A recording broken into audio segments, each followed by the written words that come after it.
పాలకులు ఎటువంటి నిర్ణయాలు తీసుకున్నారో మనం గుర్తు చేసుకోవాల్సిన బాధ్యత కూడా మనకు ఉంటుంది అధ్యక్ష. I just want to read the last paragraph అధ్యక్ష. ఆ రోజు ఎందుకంటే ఆ రోజు కూడా ఒక తీర్మానం చేశాం సభ. దాదాపు 63 రోజులు చర్చించిన తర్వాత ఏ ప్రాంతానికి ఆ ప్రాంతం గౌరవ శాసనసభ్యులు తెలంగాణ నుంచి కూడా వాళ్ళ ప్రజలు ఏ విధంగా అభిప్రాయపడుతున్నారో దాని గురించి వాళ్ళు పోరాటం చేస్తూ ఉన్నారు. సీమాంధ్ర నుంచి మన గౌరవ శాసనసభ్యులు కూడా వాళ్ళు కూడా నిలబడి శాసనసభలో ప్రతిరోజు ఒకరేమో సమైక్యాంధ్ర కోరుకుంటున్నారు, ఒకరేమో తెలంగాణ రాష్ట్రం కోరుకుంటున్నారు. కానీ ప్రజాభిప్రాయం సేకరణ చేసేటప్పుడు ఇక్కడ ఉన్న చట్టసభలో మనం పరస్పరంగా గౌరవించుకుంటూ సభాభిప్రాయం తెలుసుకోకుండా కేంద్ర ప్రభుత్వం ఆ రోజు తీసుకున్న నిర్ణయం ఎంత నష్టం జరిగిందో మన రాష్ట్రానికి ఈ సందర్భంగా నేను గుర్తు చేస్తున్నా అధ్యక్ష.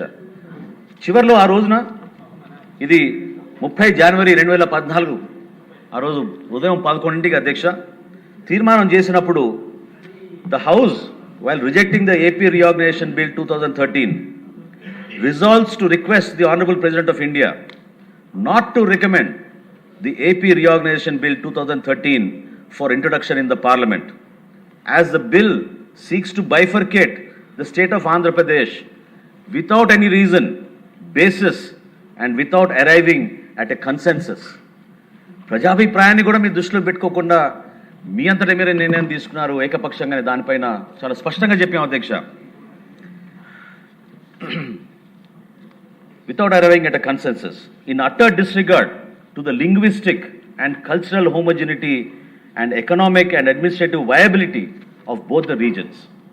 The bill also completely ignores the very basis of formation of the state of Andhra Pradesh, the first linguistic state created in independent India అధ్యక్ష.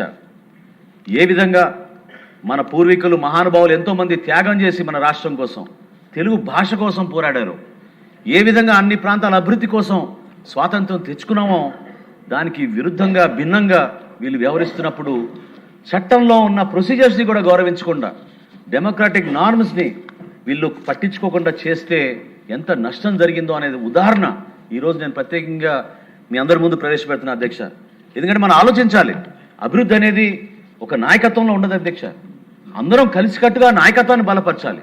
చంద్రబాబు నాయుడు గారు ఆ రోజున సింగపూర్ మోడల్ తీసుకొద్దాం, సింగపూర్ ఏ విధంగా అభివృద్ధి చెందిందో అక్కడ ఉన్న అసెండాస్ కానివ్వండి, మన జురాంగ్ కానివ్వండి, సర్బానా కానివ్వండి, వాళ్ళతో సంప్రదించి ఒక మాస్టర్ ప్లాన్ తయారు చేయాలని కోరిక ఎందుకు వచ్చింది అధ్యక్ష?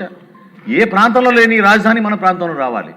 అటువంటి ప్రత్యేకమైన ఒక అద్భుతమైన నగరం మనం నిర్మాణం చేసుకోవాలి.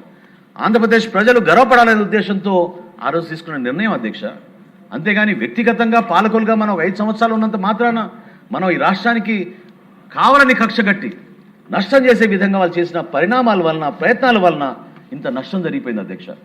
కావున ఈ సందర్భంగా నేను అందరినీ కోరేది ఏంటంటే అధ్యక్ష, ఆ రోజు నరేంద్ర మోడీ గారు శంకుస్థాపన జరిగిన రోజు చాలా స్పష్టంగా చెప్పారు అధ్యక్ష, Andhra Pradesh will lead new economic revolution అని.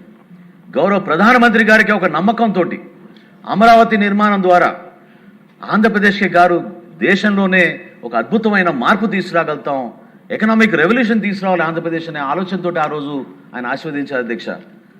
అనుగుణంగా ప్రతి ఒక్కరూ కూడా కష్టపడి పనిచేయాలి అధ్యక్ష. మన కూటమి ప్రభుత్వం ఖచ్చితంగా ప్రజలు ఏ విధంగా కోరుకుంటున్నారో, ప్రజలు ఏ విధంగా ఆశిస్తున్నారో, ఈ ప్రాంత ప్రజలు ప్రత్యేకంగా రైతులు అధ్యక్ష వాళ్ళ బిడ్డల్ని కూడా వాళ్ళ బిడ్డల భవిష్యత్తు గురించి కూడా ఆలోచించకుండా త్యాగం చేసి మనకి ఆ రోజున అందించారు అధ్యక్ష. ఎన్నో సందర్భాల్లో మహిళలు వచ్చి పిల్లల మెడిసిన్ సీట్, ఇంజనీరింగ్ కాలేజీలు చదువుకుంటున్నా కూడా పవన్ కళ్యాణ్ గారితో వేధించుకుని అయినా కానీ మేము మా ఎకరం 2 ఎకరాలు రాజధానికి ఇచ్చేసామండి, అన్యాయం జరుగుతుందనే ఆవేదనతో వాళ్ళు మాట్లాడినప్పుడు ఆ రోజున పవన్ కళ్యాణ్ గారు కేంద్ర ప్రభుత్వంలో ఉన్న పెద్దల్ని కలవాలి, మనం ఎందుకు బాధ్యత లేదనేది మనం ప్రశ్నిద్దాం అని ఆ రోజు మేము ప్రతిపక్షంలో ఉన్న శాసనసభ్యులుగా లేకపోయినా ఒక బాధ్యతగా జనసేన పార్టీ నుంచి పవన్ కళ్యాణ్ గారి నాయకత్వంలో ఢిల్లీకి వెళ్ళి 2-3 సార్లు వాళ్ళతో సమావేశం జరిపి వాళ్ళని నమ్మకం వచ్చే విధంగా కల్పించి ఆ రోజున భారతీయ జనతా పార్టీ కూడా కలిసి వచ్చి ఆంధ్రప్రదేశ్కి ఏకైక రాజధాని అమరావతి ఉండాలి అని తీర్మానం చేసుకుని మనం ముందుకెళ్ళాం అధ్యక్ష. కాబట్టి దయచేసి సభ్యులందరూ కూడా నేను కోరేది, ఇది ఒక టెక్నికల్ ఇష్యూ కాదు, ఖచ్చితంగా ఇది ఒక ఎమోషనల్ ఇష్యూ అధ్యక్ష.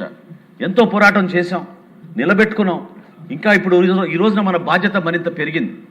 గౌరవ ముఖ్యమంత్రి గారు చంద్రబాబు నాయుడు గారి నాయకత్వంలో, అదేవిధంగా మన రాష్ట్ర ఉప ముఖ్యమంత్రి పవన్ కళ్యాణ్ గారి నాయకత్వంలో మన అందరం కూడా కలిసికట్టుగా ఈ ప్రాంతానికి, మన రాష్ట్రానికి మేలు జరిగే విధంగా ఒక అంకిత భావంతో ఒక అద్భుతమైన నగరంగా మన అమరావతిని మనం ముందుకు తీసుకెళ్ళాలి.